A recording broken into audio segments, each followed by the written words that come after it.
This is Joan Didion reading from the concluding chapter of The Year of Magical Thinking. I realize as I write this that I do not want to finish this account, nor did I want to finish the year. The craziness is receding, but no clarity is taking its place. I look for resolution and find none. I did not want to finish the year because I know that as the days pass, as January becomes February and February becomes summer, certain things will happen. My image of John at the instant of his death will become less immediate, less raw. It will become something that happened in another year. My sense of John himself, John alive, will become more remote, transmuted into whatever best serves my life without him.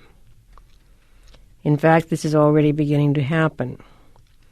All year I've been keeping time by last year's calendar. What were we doing on this day last year? Where did we have dinner? Is it the day a year ago we flew to Honolulu after Quintana's wedding? Is it the day a year ago we flew back from Paris? Is it the day? I realized today for the first time that my memory of this day a year ago is a memory that does not involve John. This day a year ago was December 31, 2003. John did not see this day a year ago. John was dead. I was crossing Lexington Avenue when this occurred to me. I know why we try to keep the dead alive. We try to keep them alive in order to keep them with us. I also know that if we are to live ourselves, there comes a point at which we must relinquish the dead, let them go, keep them dead. Let them become the photograph on the table. Let them become the name on the trust accounts. Let go of them in the water.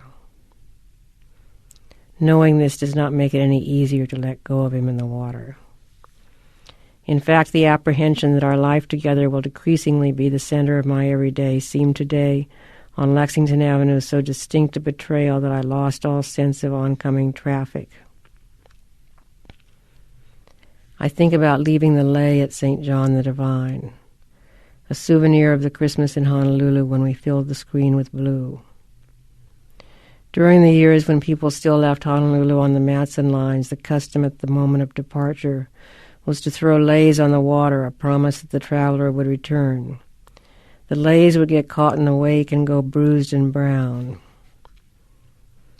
the way the gardenias in the pool filter at the house in Brentwood Park had gone bruised and brown. The other morning when I woke, I tried to remember the arrangement of the rooms in the house in Brentwood Park. I imagined walking through the rooms, first on the ground floor and then the second. Later in the day, I realized that I had forgotten one. The lei I left at St. John the Divine would have gone brown by now. Leis go brown, tectonic plates shift, deep currents move, islands vanish, rooms get forgotten. I flew into Indonesia and Malaysia and Singapore with John in 1979 and 1980. Some of the islands that were there then would now be gone, just shallows. I think about swimming with him into the cave at Portuguese Bend, about the swell of clear water, the way it changed, the swiftness and power it gained as it narrowed through the rocks at the base of the point. The tide had to be just right. We had to be in the water at the very moment the tide was right. We could only have done this a half a dozen times at most during the 2 years we lived there, but it is what I remember. Each time we did it, I was afraid of missing the swell, hanging back, timing it wrong. John never was. You had to feel the swell change. You had to go with the change. He told me that. No eye is on the sparrow, but he did tell me that.